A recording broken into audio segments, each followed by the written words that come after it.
Hello, Daddy Gang. Welcome back to another Sunday session with your father. I am so excited for this episode today because I have finally finished reading the book that I have been talking about, The Courage to Be Disliked. And I have so many thoughts that I am ready to dig into with you guys. So first of all, how did I even find this book? One night at 2 a.m., my brain was doing what a lot of brains do, which is, of course, during the day, I'm just going about my life. And then all of a sudden I lay down and I hit the pillow and I'm like, oh my God, what is my career goals? And what am I doing with my life? And am I being a good daughter and sister and wife and all that? And I'm like, oh my God. And so then I was like, I need a book that's going to put me to bed. So I thought that this book, because it's like a very, very like intellectually stimulating book, would hopefully be like more educational and let me go to bed. I ended up reading 7 chapters and I could not put this book down. And then it got to 5 a.m. and Matt woke up and he was like, what are you still doing up? I'm like, baby, I've never gone to bed, because I became obsessed.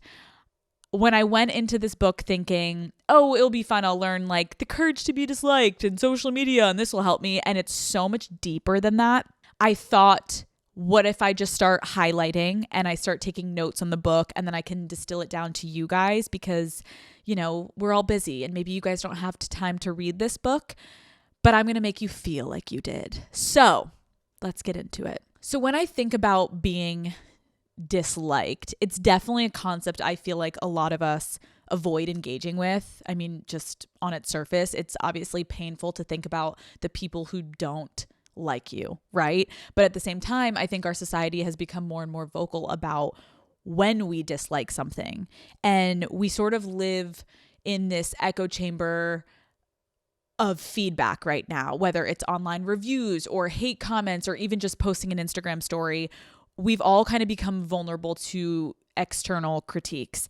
And if you think about it, like how many times have each and every one of us posted an Instagram, overthought it, checked how many likes it has or not enough likes, or we've deleted it and we've reposted it because we're like, oh my God, maybe it will do better at this time. And like analyzing who's liking it and like, why didn't this person like it? What does that mean? Do they not like me anymore? And like we get so in our heads about something that seriously no one else is really thinking about, right? Like even let's say if you live in the most private life ever, the fear of being negatively perceived by others affects all of us on some level or another. Yes, the extreme is social media, but like for the most part, you can be at the grocery store, you can be at your job, and it's still affecting you, even if you're a non-online person. And so maybe you have found yourself ruminating for days, let's say, right, over a friend who you made a joke to and they found it more hurtful rather than funny. And obviously your intention was like to be funny, but now you're like sitting at Christmas dinner and your grandma's like, sweetie, pass the fucking peas. And you can't even hear her because all you're thinking about is the comment that you made to that friend and how it was misperceived and how they now think you're a bitch and all these things. And so it can be a lot because it's like you are perceived and then you're perceiving how they're perceiving you, and that's just life, right? I also want to be clear, criticism is not always a bad thing. Like when everyone on the internet yelled at me to stop bleaching the shit out of my fucking hair and just go like a little darker, Alex, just trying to tell me like a little, that actually was really helpful. And so like, thank you guys. Or like when I had eyebrow blindness, like those are things that I need to know. But in all seriousness, what reading this book and thinking about being disliked has shown me is that we really need to learn what criticism is ours to take on versus what is actually just someone else's shit that they're projecting onto us. And so, yes, some feedback is helpful and it's important, but a lot of it I have found is an external projection of someone else's insecurities, because the truth is like no one actually gives a fuck that much about you to actually give you constructive criticism half the fucking time. You know what I mean? No one's actually being like, God, I want Deborah to fucking win today. I'm going to give Deborah a grade A good advice that's going to get her to that next level. No, people are fucking selfish and they don't really give a fuck and they're not thinking about how you're going to succeed in life because everyone's worried about themselves. And so half the time, if not all the time, a lot of this is projection, right? So I found an article from The Atlantic because obviously it's book club, you guys. So I want to read a section from it, and it is called How to Take and Give Criticism Well by Arthur C. Brooks. We all love to criticize. Unfortunately, we also hate being criticized. Fortunately, though, each of us can change how we give and take criticism. Criticism is intrinsically hard to accept because of the ways our brains process it. When someone says your work isn't good enough, your natural first thought may be, they must not like me, rather than what can I do to improve it? When we receive criticism, we take it personal in two ways. First, we may naturally analyze the critic rather than the criticism. Second, we tend to consider the criticism a judgment of our inherent abilities rather than our objective performance. The solution is to set up an internal affirmation such as, I don't care what this feedback says about the person giving it, and I choose not to see it as a personal attack on me. I will assess it on its face about the matter at hand, nothing more, nothing less. This won't save your feelings entirely, but it's a helpful approach, one that moves the focus from emotional to analysis. That enables you to judge the information on its merits or lack thereof, as you would if it were about someone else. Once you depersonalize criticism in this way, you can start to see it for what it is. Okay, when I read that, I was like, I need to read that again and again and again. And I can also link the article for you guys. The concept of depersonalizing criticism, I think, is really, really important. And I genuinely believe, Daddy Gang, like if we are all able to implement this more into our lives, it is going to change our lives. So say you're getting negative feedback from someone. How does the way that you receive that feedback change if you were to have those exact same words said to you by your best friend or your mom or your partner instead? Like every single person, if they said the same thing, you're going to feel differently about it, right? Because you have different relationships to these people, you have different history with these people, you have different projections of these people. And so the way that we take feedback depends on our perception of the person dispensing it. But that shouldn't necessarily be the case always. And again, I know this is all so much harder said than done, but I feel like when we become cognizant of these things, like I've already started doing it since reading this book where I'm like, oh my God, wait, I was taking that too personally. That person was literally that wasn't meant to be personal. And so it's like just to start to train our brains, right? Like we need to learn to take the person out of the note and separate our interpersonal dynamic with that person from the actual critique that they are giving us. Let me give you an example, okay? Back when I was working at my magazine job in my early 20s, I had a boss pull me into her office and give me a note along the lines of, you're not working fast enough and you need to be more focused. Little did she know, I was like literally writing YouTube ideas. And she's like, how many ads have you sold for the magazine, Alex? And I'm like, on my way, girl, never sold one. So she was right. Actually, she was completely right. There was no projection there. 100% I was working slow. If anything, I wasn't working at all. Okay, babe, I was doing fucking jack shit. Okay, I was on my way out. I was just like there for the free heat and the free snacks and a little bit of the paycheck. It wasn't much, but it would do. But at that time in my life, you guys, even though if I looked inward, I could have been like, that's the honest truth. I wasn't able to take that note on its face. I completely spiraled. I started stressing about how my boss must hate me or think I'm lazy. And I crashed out worrying that I was about to get fired, which I absolutely should have. But I probably honestly went out that night and took like 20 fucking tequila shots to try to make myself feel better. And I was like so awkward the next day when I saw her and I was avoiding eye contact and I was like in my fucking head. And I let that one comment completely destroy how I felt about myself in that moment.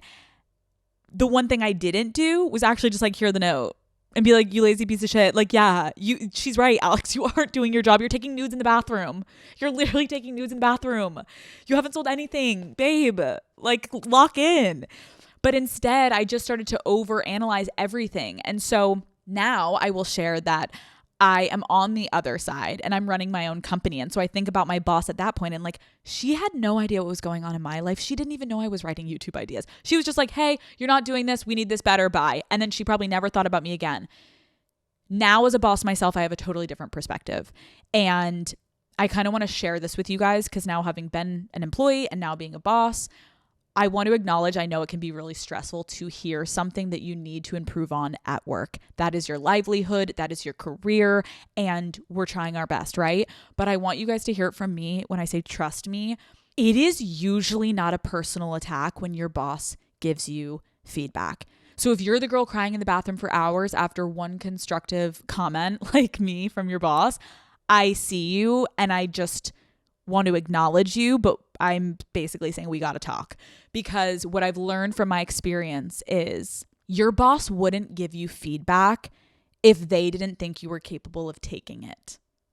And so in my opinion as a boss, and there may be people with differing opinions, but in actuality, getting a note from your boss means that they believe in you and they think you're able to actually make changes. Like Matt and I have talked about this. There are people that we are constantly pushing at our company because we can feel it's like, oh my God, they just need a little bit more of this and they're going to fucking thrive and they could take over that division or whatever it be.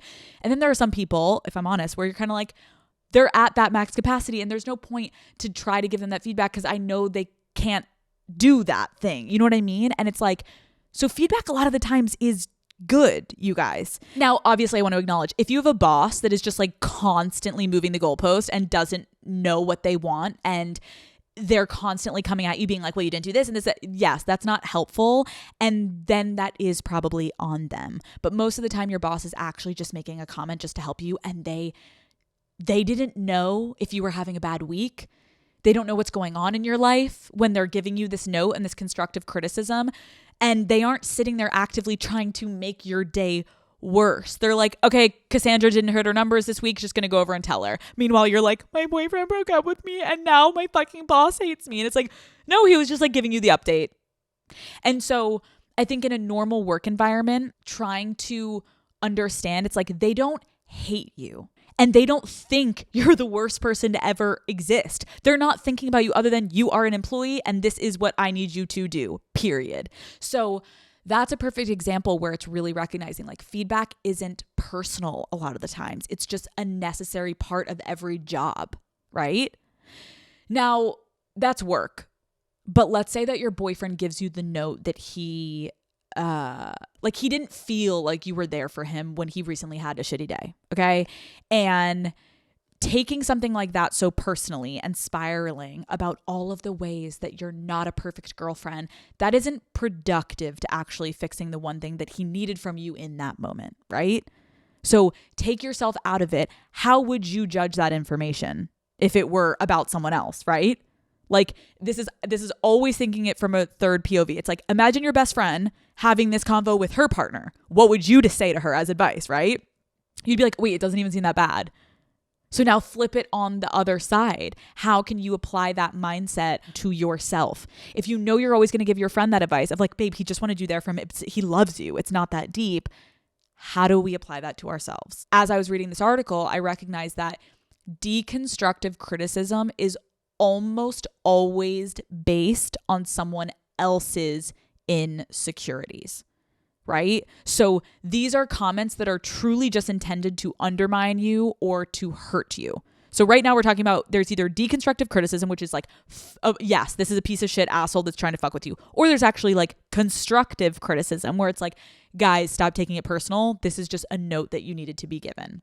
I feel like a good example of this is we all have that one beloved friend, right?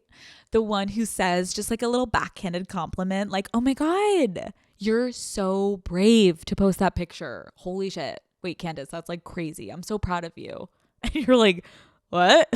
Or they're like, oh my God, I could never spend that much time putting on makeup every single day. Like, you're so dedicated. And you're like, and you want to be like, okay, well, you're busted. Like, and so it's like, yes, we've had that friend that just says little things that make you feel like shit about yourself and you don't understand why are they doing this. And then as you grow up, you're like, oh, I know why they're doing it because it has nothing to do with you. It's all about them, right? What's really going on with deconstructive mean criticism is it is just a representation of someone else's personal shit.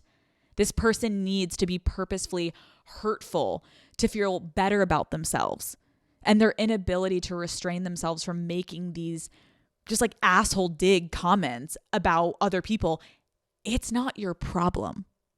I also think something that I've been getting better at is like, if you met me in high school and someone said something rude to me or to my friend, I would snap back immediately. Now, as I've gotten older, when someone says something like that of like, oh my God, you like the makeup, blah, blah. Yeah, you wear so much makeup. When I was younger, I would have been like, oh my God, well, you're a dumb, ugly cunt. So do you want to borrow some? Now, and I think I've said this on another episode, most of the time my answer is always, and this is shout out to my father, he always used to say this, whenever someone says something that you can feel they're trying to put you down, I'm always just like, what's your point? And they're like, oh, well, it's just like crazy. Like, I would never do that much makeup. No, for sure. What's your point?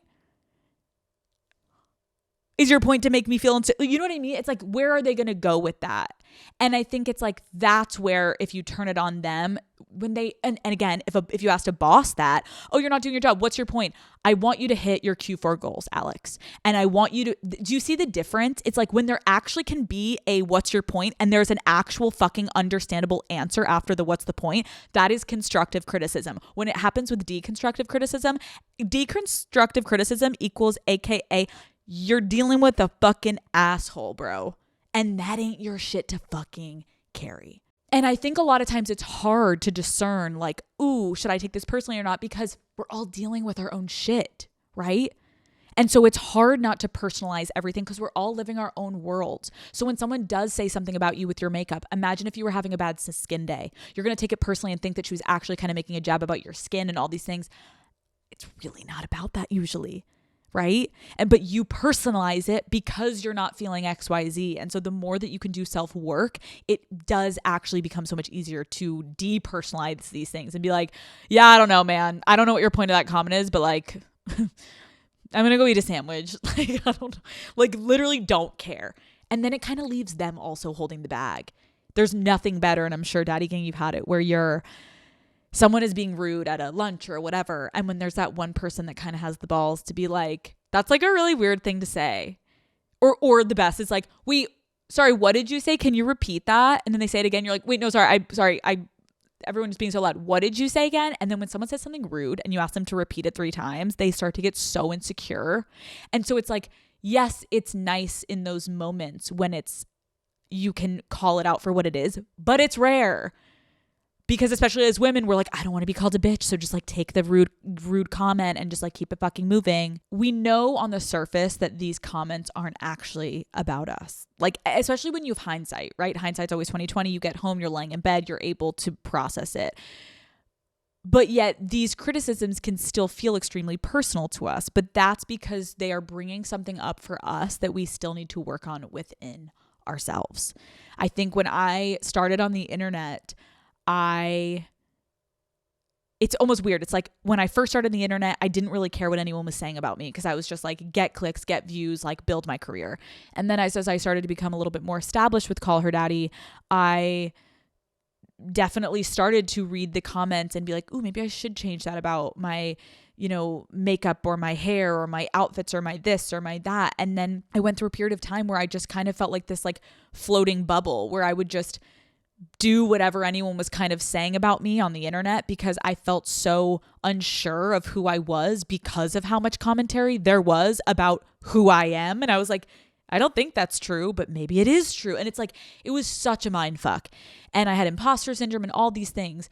But now I think I don't allow those comments to get to me anymore just because I've dealt with it for too long, but also I've done the work on myself where I'm like, no, I know exactly when I read a comment. If I'm like, yeah, you're right, I shouldn't have done that. I was a fucking asshole in that moment. Or, oh no, that's not true.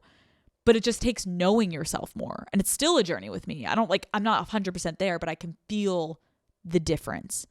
But it comes as you just continue to work on yourself. Call Her Daddy is brought to you by Uber Eats. Make your holiday beauty gifting a whole lot easier. Order from Sephora on Uber Eats and get $15 off orders of $75 or more. Daddy Gang, it's honestly a no-brainer. All your favorite gifts are just a tap away, from one size setting spray to K18 leave-in hair masks, even the Dyson Air Straight. My friends and I just did our Secret Santa, and about 2 hours before I realized I had no time to make it out shopping for a gift, the friend I had to get a gift for always asks me about my lip combo, so I just went on Sephora through Uber Eats and ordered her the exact products that I use. It showed up so fast that I even had time to package it up in a cute little gift wrapping. I tied a little ribbon on and I pretended that this gift was planned all along. I've had this for so long, sweetie, okay? And yes, she loved it. And now we have the same lip combo. Skip the crowds this season and have your beauty gifts delivered straight to your door from Sephora on Uber Eats. Get $15 off your first Sephora order of $75 or more through December 24th. New clients and US only. Order now. Enjoy. As humans, when we want validation and we don't receive it, it can mess with the way that we value ourselves.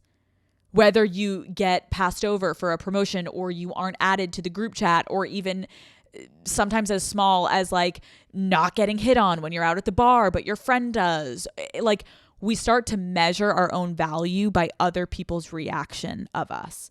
And if we can learn to be okay with our lives regardless of the external responses that we're getting, can you imagine how much fucking better our life would be? I mean, we'd be free, especially as women. Because we're always constantly saying like, oh, how do I look? And what do I wear? And what's my weight looking like? And it's like, how do you feel? Who gives a fuck what anyone else thinks, right?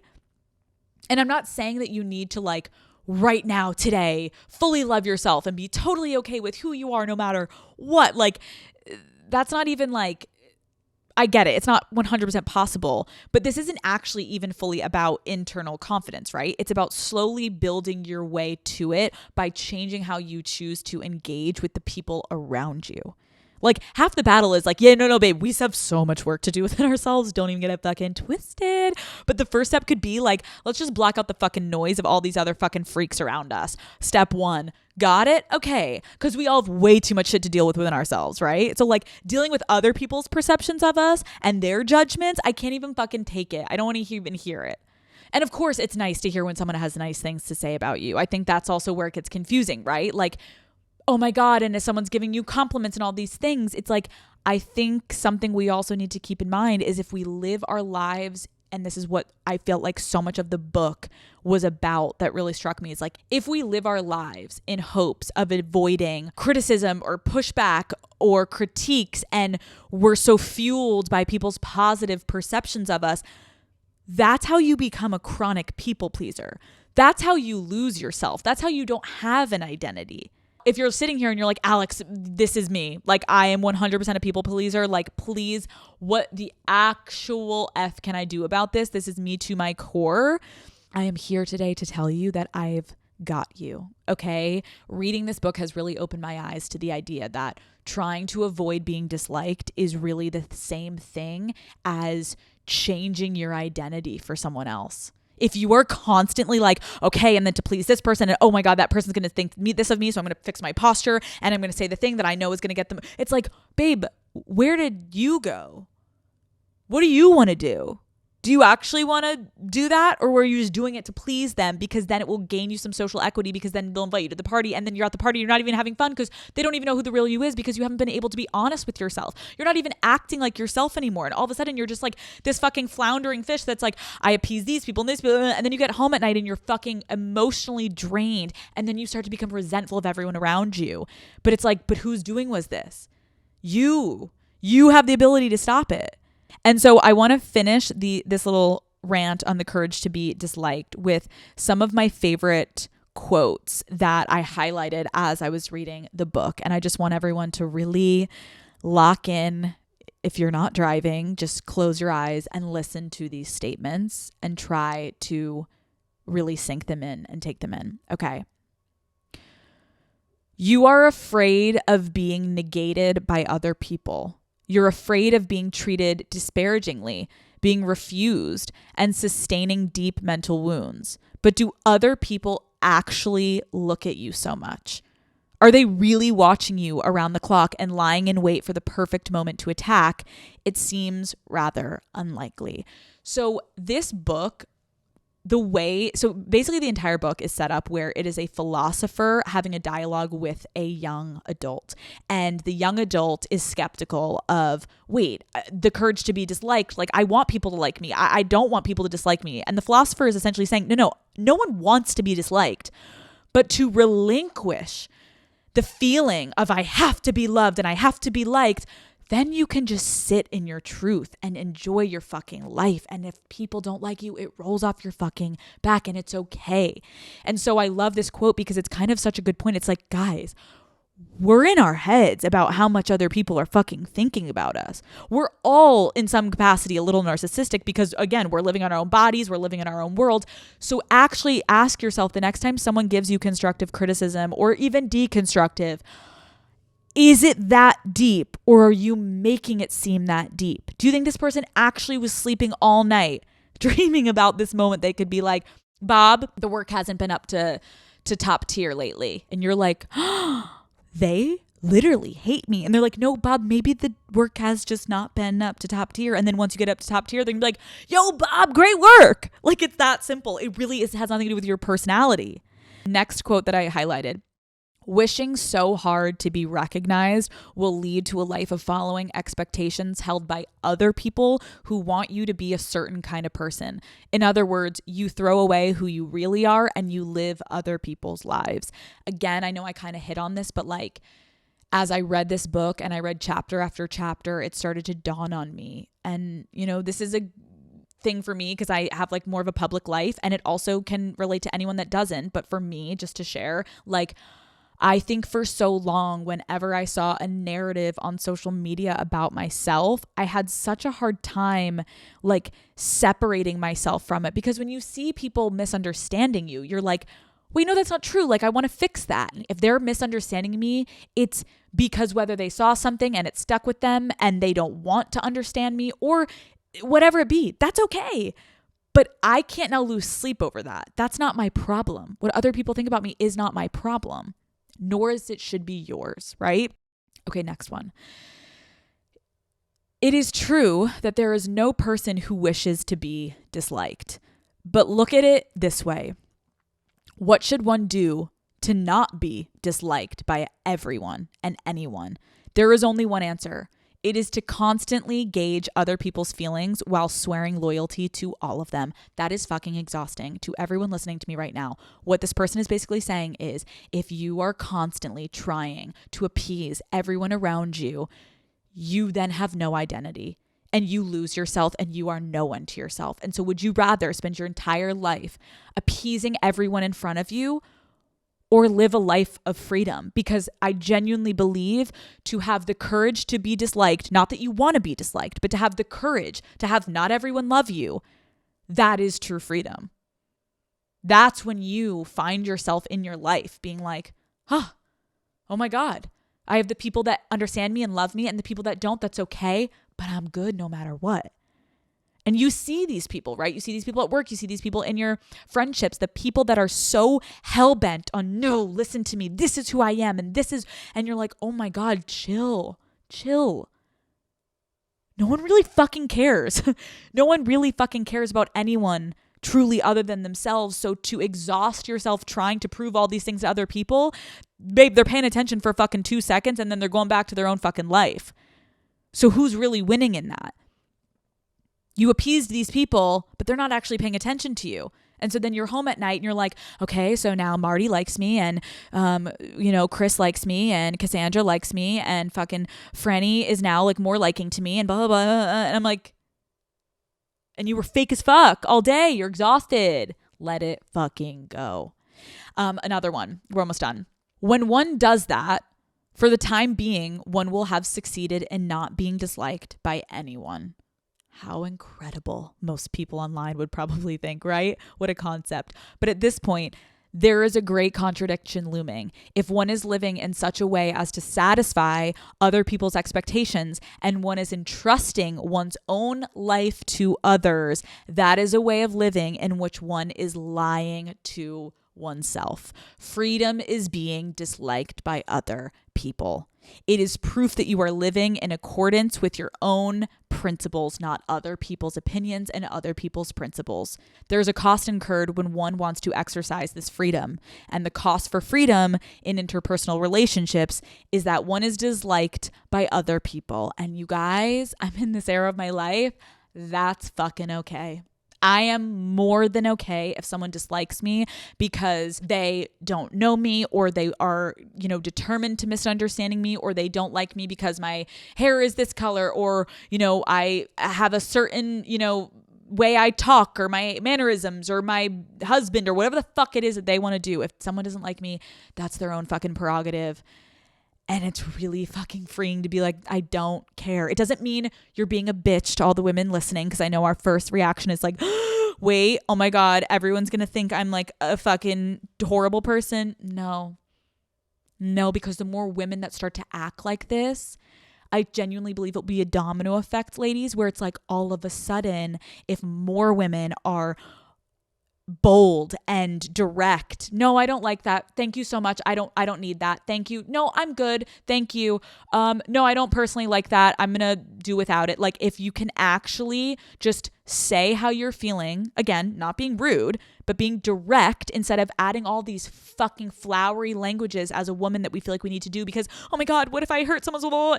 Guys, we're going to live a way fucking better life. And so I think the courage to being disliked, ultimately what it does is it gives you the ability to stop taking things so personally, while also exploring the parts of yourself that you actually want to work on without it being under anyone else's vision or wants or needs of you. And it kind of is so fucking freeing. If you bend too much to other people's ideas of how you should be, then how much of your identity is just going to be molded to what other people think?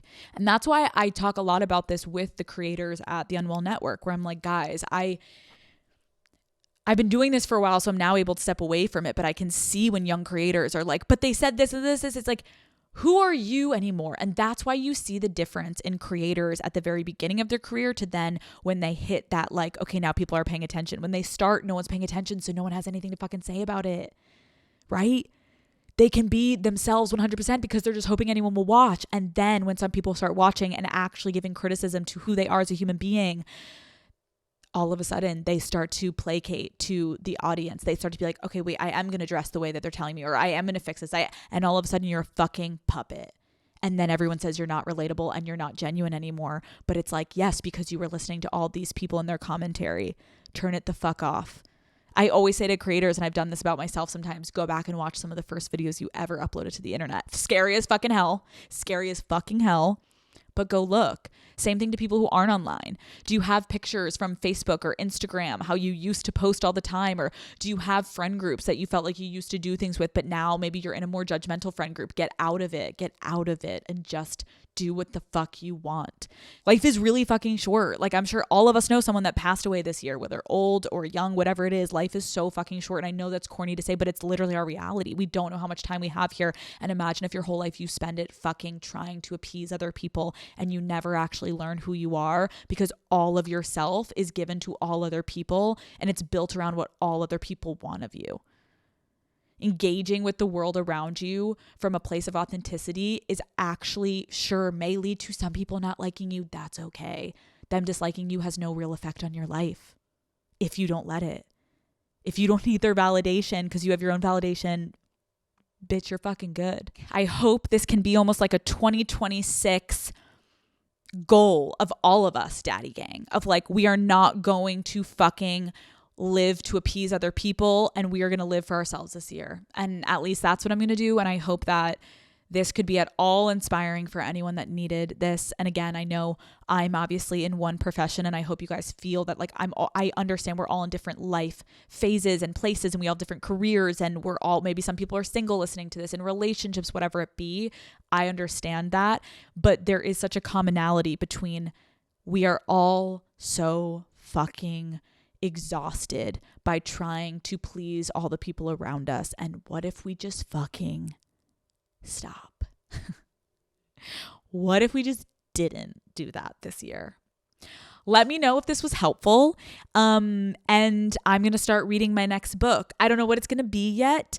I started reading this book from the 1950s that is all about feminism, and it's about 1,700 pages.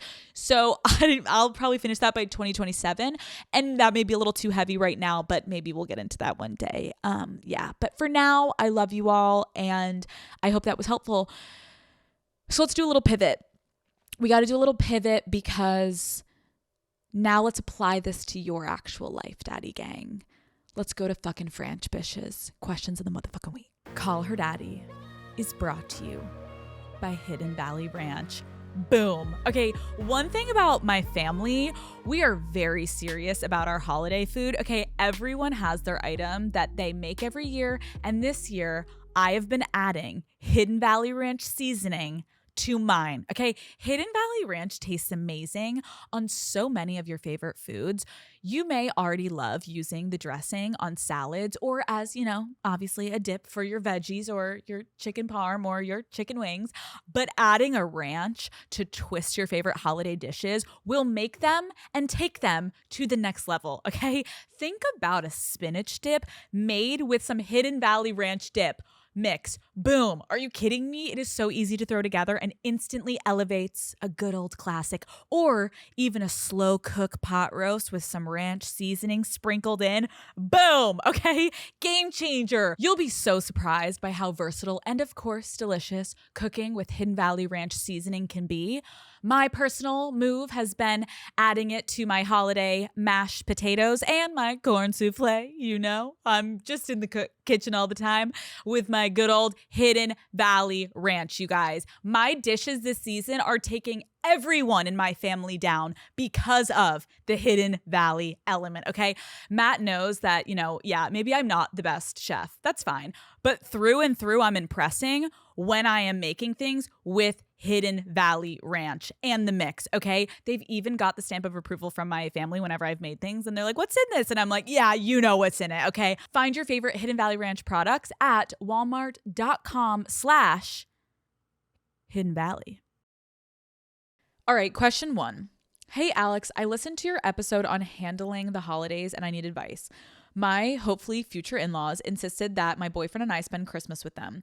I wanted to ask if I could bring my mom since she's recently divorced and has lost several family members around this time of year. The holidays are really hard for her. My boyfriend offered to ask for me because his parents can be complicated. They politely declined, saying it wasn't personal, but they just don't feel comfortable and would rather meet her another time. I'm really hurt and now don't know how to move forward with his family. How should I handle this? Okay. This is, in my opinion, beyond inappropriate. I 100% understand that when it comes to holidays, there's so many politics involved with like new family and mother-in-laws and extended family, and all this is so confusing.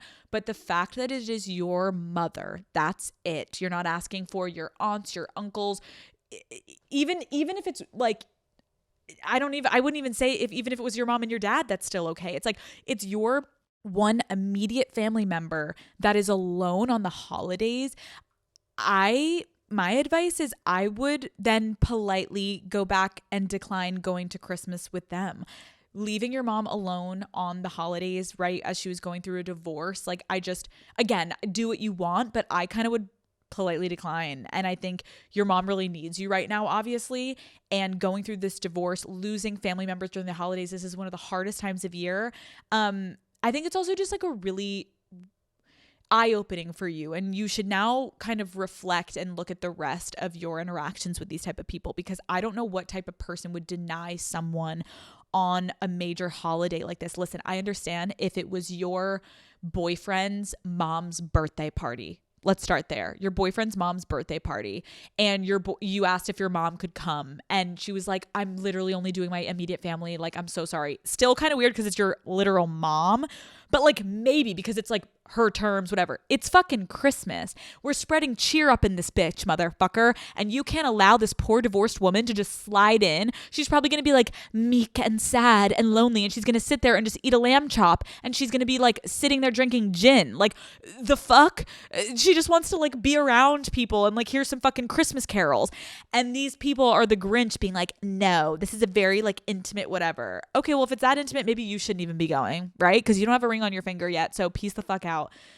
Dude, holiday shit with families, like I just, God bless and good night. Question number 2. Hi, Daddy.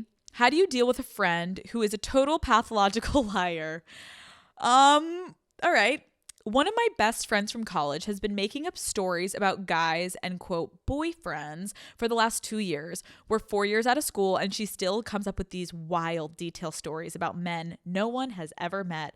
I know she'd react badly if I confronted her, and honestly, she probably needs therapy. But she constantly calls and messages me with updates, and I don't have time to listen to stories that aren't even real. What do I do? Okay, wait. There's a couple things. Number 1, my like initial reaction is like, I get you're just out of college. Oh, I'm like, wait, hold on to this friend, because there's something like so funny that when you get to your 30s and a lot of your friends are like getting married and having kids, like I would love for a friend like this right now. Make up the stories all you want. Like give me the fucking psychotic tea and I'll just listen to your problem. The only thing I will say is I don't do phone calls. Send me a voice message. That's what you need to say. Babe, I need to hear the tea on Gerard. Like I can't even, oh my God, this like, he's like a Russian oligarch, like dead. Tell me more. Oh my God, wait, like tell me more. Just voice note it to me. I think you could start telling her to voice note you, because you can either listen or not listen. But then sometimes as you're like cooking dinner that night, honestly could be a funny story time to like listen to your fucking psychotic friend. She's like, so then we traveled through the candy cane forest and you're like, no way, like you fucking crazy bitch. Like it's kind of like a podcast episode that you get to listen to and like just pretend. I get it though if you're like, babe, like I don't have fucking time for this and you're gonna tell me again, like, okay, so then I met up with the Backstreet Boys and then I met the Backstreet Boys' best friends and then me and Justin Timberlake were having sex and then I'm like, what is happening? Like that could get a little tiresome because you're like, it's not story time. I think you can just be supportive and you can just start to like maybe not take the calls as much, to be honest. I think when it comes to friends like this, it's one thing if she's lying about you. She's just kind of living in her own world. And also, what if the stories are true? Maybe you've never met the men, but like maybe she's got this secret life and you're just privy to these dope stories. I don't know. As long as she's not talking about you, I think like if she ever continues and you've catch her in a lie, is it really, I don't know. It just seems like some of these none of these are nefarious. Like they're kind of like whatever, but I get it. As you're at a dinner and it's like the 5th night in the row and she's like, so Christoph took me to Italy last night. You're like, babe, we were literally in the Lower East Side last night. How the fuck were you in Italy? And she's like, oh, right. Christoph took me to the Upper East Side last night. And you're like, okay, this ain't fucking tracking, Deb. I get it. Can be confusing. But I don't really think it's like that intense. If it's not hurting you, let her fucking have her moment. Okay, next question. Hi, Daddy, I need help. One of my closest friends has a boyfriend who constantly flirts with me. I like men. At this point, I'm like, I hope no men listen to this podcast because you all disgust me, except for my lovely husband. Hi, Matt. Okay. At first, I brushed it off as his personality, but it's gotten weird. He compliments my outfits in a way that feels ... pointed. He sends me memes on Instagram at like 1 a.m. Oh my God. And last weekend at a group hang, he made a joke about how if he met me first, things would be different. I've never encouraged it, but it's making me uncomfortable and now I feel awkward around her. Do I tell her? Do I distance myself? Am I overreacting? I don't want to blow up their relationship, but it's getting messy. Okay. So your natural first reaction as a human being would be like, you have to tell your friend. But in my old age, I've realized that a lot of times when people have relationships like this, they know. They doggone know. Sweetie, she knows Bert's in and around you, and because you're not the only one he's in and around, okay? And so Stephanie's like looking the other way when Bert's fucking feeling up Auntie's fucking leg at Thanksgiving this year, because she's kind of just like, it's all right, that's my Bert. And she kind of dissociates and she kind of pretends that Bert's not finger banging everyone under the table because she's just going through her fucking shit, okay? So my first reaction is, if you asked me in college, I'd be like, you need to fucking sit her down and tell her. If you asked me now, I'd be like, you're probably closer to losing a friend if you bring this up. The only way you could bring this up, in my opinion, is if you do it in a way that's like, hey, like, I just wanted to, like, be honest with you. Like, Bert messages me sometimes at 1, and I know you guys are obviously always together, so I just wanted to check, like, are those memes from you or for him? Because obviously it's from him. Like, I don't like, I feel like that's like, we're not that close. Like, I feel like he like, or unless you think like, what, I just want to check with you, Stephanie, and kind of give it to her to be like, oh no, Bertie's just obsessed with memes. He's a meme addict. Like, Bert just loves to get people riled up in the DMs. He sends everyone those memes. And then you're like, okay, like, what about the hand on the thigh? And she's like, no, Bert does that to everyone, even my mom. So like, you kind of have to gauge, I think, in a very, very light way to your friend that feels non-threatening, and you're not attacking her. Be like, wait, oh my God, Bert's always DMing me DMs. Like, are you the one sending those, or is that Bert? And if she's like, wait, what are you talking about? You can be like, oh my God, wait, Stephanie, I figured you knew, because oh my God, like, dude, I don't want, like, like, tell me what to do and I'll do it. Like, what do you want me to do?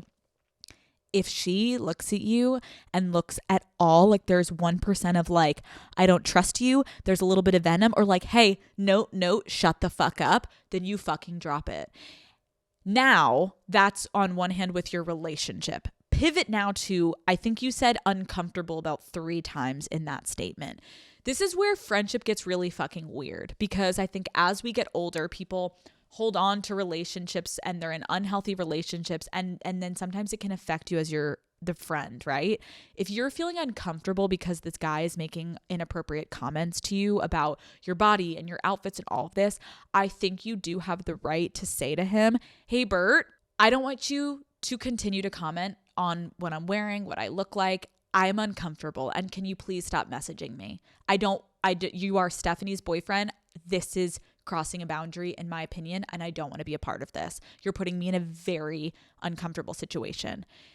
That's fair for you to say. I just want you to know that a lot of times when boyfriends are doing that type of shit, he's going to be like, oh, fuck. And he's going to run to Stephanie and he's going to spin it and tell her something different. And you're going to now somehow become the bad guy. I'm not saying that's always the case. It's just, I don't know. I mean, girls, you can write in, but I've had way too many fucking situations where there's a creepy boyfriend. Most of the time, the girlfriend fucking knows, you guys. And so a lot of times that means you have to distance yourself from this person, because somehow if you're the bad guy, it's like, how did I become the bad guy in this situation? It's not your fucking fault. Call Her Daddy is brought to you by Pacifica. Pacifica has been 100% vegan and cruelty-free since day one. No animals harmed, no exceptions. They help turn your everyday routines into acts of well-being, packing their skincare, makeup, and beauty products with natural plant-powered ingredients. And yes, they smell incredible, truly aromatherapy level products. Everything from Pacifica is conscious, effective, and totally guilt-free. Here's the secret, Daddy Gang. You don't really need to spend $80 for a vitamin C to actually work. Pacifica's Glow Baby Booster Serum is formulated with a daily dose of stabilized vitamin C and natural kakadu plum extract to keep your skin radiant, glowing, and even toned. Plus, does your skincare smell like creamsicle? I'm obsessed with the vanilla and fresh orange scent. This serum addresses fine lines, wrinkles, and dullness, brightening your whole face and therefore your whole mood. Get glowing, Daddy Gang. Hit up www.pacificabeauty.com and use Call Her Daddy for 20% off. Your glow up just got way more affordable. It is officially the holiday season, which means back-to-back parties, hitting up your hometown bar, and squeezing in every second with your favorite people. And that, ladies and gentlemen, calls for bringing a White Claw variety pack to every party this holiday season. My personal favorite is Black Cherry, but I've learned you gotta have something for everybody, right? My brother loves the raspberry. My sister is obsessed with the natural lime. So whatever celebrations you've got on the calendar this year, just grab a White Claw variety pack and make it a moment everyone is going to enjoy. My absolute favorite part of the holiday season is always the night before Thanksgiving, when it's just me and my siblings and our significant others all hanging out before the rest of our family arrives. And I always bring a White Claw variety pack, cheersing with a White Claw. It just gets everyone in the mood to laugh and have fun together. So pick up a pack from your favorite local spot and grab life by the claw with your favorite flavor this holiday season. Please drink responsibly. Hard seltzer with flavors. White Claw Seltzer Works, Chicago, Illinois. Okay, next question. Hi, Daddy. I need advice. I've been seeing my therapist for about 3 years now, and I've grown and learned so much from her. But ultimately, I feel like I'm hitting a wall. There are some long stretches of silence in our sessions, and I find myself running out of things to address with her.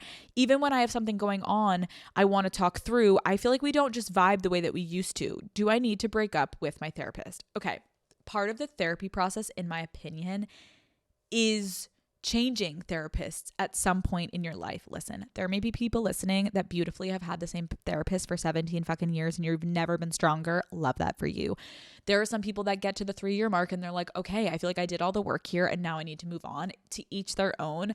But I think it's really natural. And I think sometimes it just feels really horrible to break up with a therapist because you're like, wait, this person knows so much about me and I kind of don't want to start over with a new therapist, but I'm also feeling like we're kind of stagnant.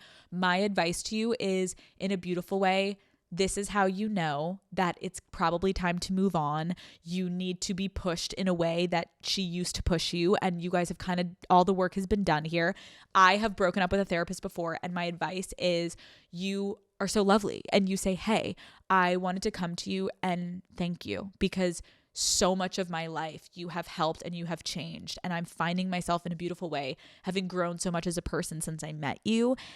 And I think now I'm entering this next chapter of my life where I think I'm ready to try like a new therapy and a new experience and a new person to kind of yet again push me outside of my comfort zone and like go on another journey.